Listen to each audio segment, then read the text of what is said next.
Bienvenidos amantes de los clásicos y nostálgicos del asfalto. Hoy nos embarcamos en un viaje en el tiempo, a una década vibrante, llena de cambios y un espíritu inconfundible. Hablamos por supuesto de los años 80, y nuestro protagonista no es otro que un verdadero ícono sobre ruedas, un compañero fiel que marcó a generaciones y que, en esa década en particular, vivió una época dorada, especialmente aquí en México, el inigualable Volkswagen Bocho. Imaginen por un momento las calles de cualquier ciudad mexicana en los años 80, la moda extravagante, la música New Wave sonando en los radiocasetes, las cabinas telefónicas aún con uso, y por todas partes, el Bocho. En México, no era solo un coche, era parte del paisaje urbano, un miembro más de la familia, el taxi que te llevaba, el auto que tu papá tenía, o el que soñabas con tener. Para entender al Bocho en los 80, hay que recordar su legado. Nacido de la visión de Ferdinand Porsche y la necesidad de un coche del pueblo en la Alemania de preguerra, el Volkswagen Beetle, o escarabajo como se le conocía en otros lares, llegó a México en los años 50. Para los 80, ya era un veterano, un diseño probado y reprobado, pero lejos de ser obsoleto, se había consolidado como el coche por excelencia para la clase media mexicana. ¿Qué hacía tan especial al Bocho en los 80? Primero, su precio. Era, con diferencia, el automóvil más accesible del mercado. En una época de aperturas económicas graduales,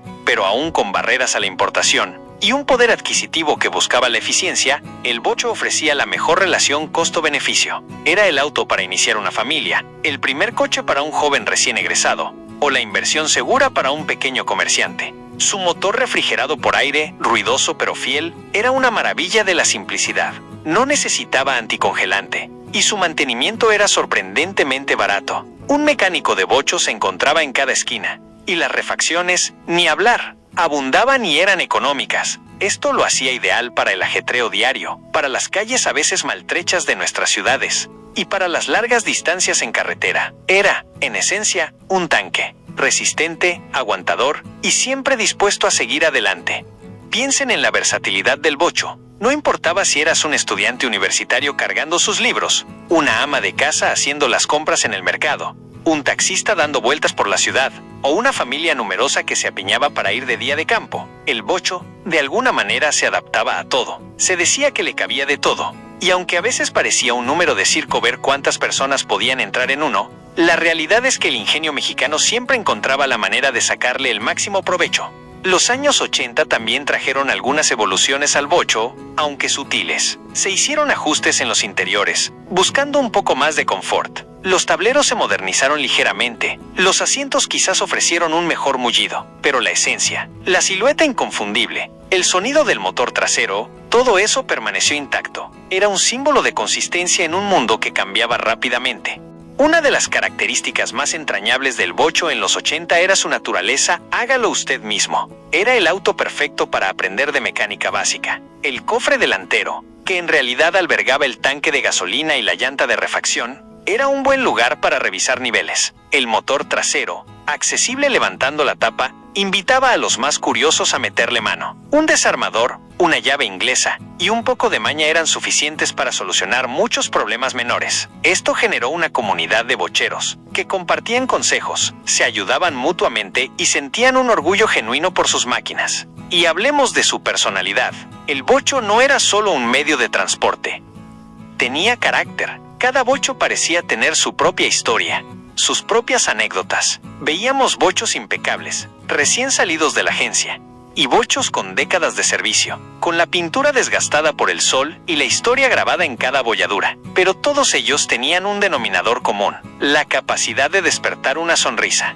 Durante los 80, el Bocho también fue protagonista de innumerables historias familiares. ¿Quién no recuerda los viajes de vacaciones apretados en el Bocho, con el equipaje amarrado al techo, o las escapadas de fin de semana a la casa de los abuelos? Para muchos, el Bocho era el telón de fondo de los recuerdos más preciados de su infancia y juventud. Era el auto que los llevó a su primer día de clases, el que esperaron pacientemente a que sus padres los recogieran, o el que los vio crecer detrás de la ventana. A pesar de su antigüedad en el diseño, el Bocho era sorprendentemente adaptable. Se le veía con frecuencia modificado, personalizado, desde los que lo tuneaban con rines deportivos y potentes equipos de sonido, a la usanza de los 80, claro, hasta los que lo convertían en vehículos de carga improvisados, o incluso en curiosos coches para carreras de resistencia amateur. Su robustez y la facilidad de encontrar piezas lo hacían un lienzo perfecto para la creatividad automotriz.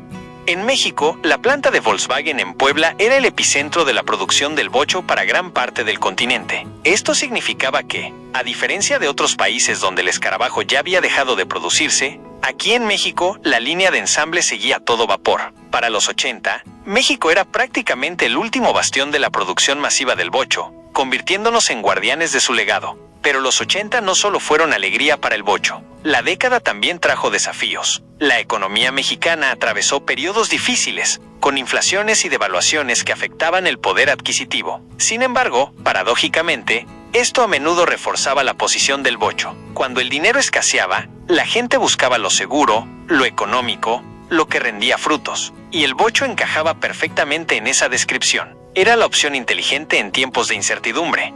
A medida que los años 80 avanzaban hacia su final, el bocho seguía siendo un pilar, aunque nuevas marcas y modelos empezaban a asomarse en el horizonte.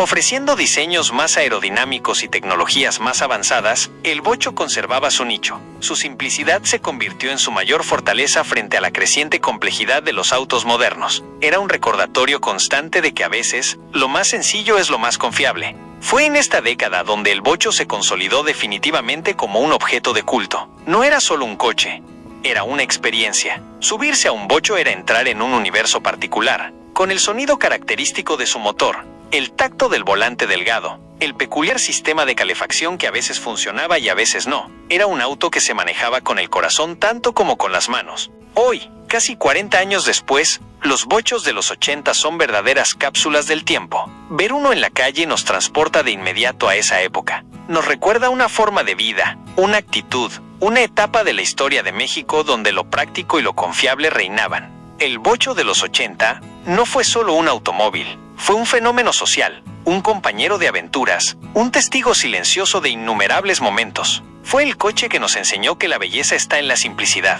que la durabilidad es más importante que la extravagancia, y que a veces, lo más humilde puede convertirse en lo más querido. Y así, mientras el sol se ponía sobre las carreteras mexicanas de los años 80, el bocho seguía su marcha, imparable, dejando tras de sí un rastro de recuerdos y una huella imborrable en el corazón de un país que lo adoptó como propio. Gracias por acompañarnos en este viaje por la memoria. Hasta la próxima.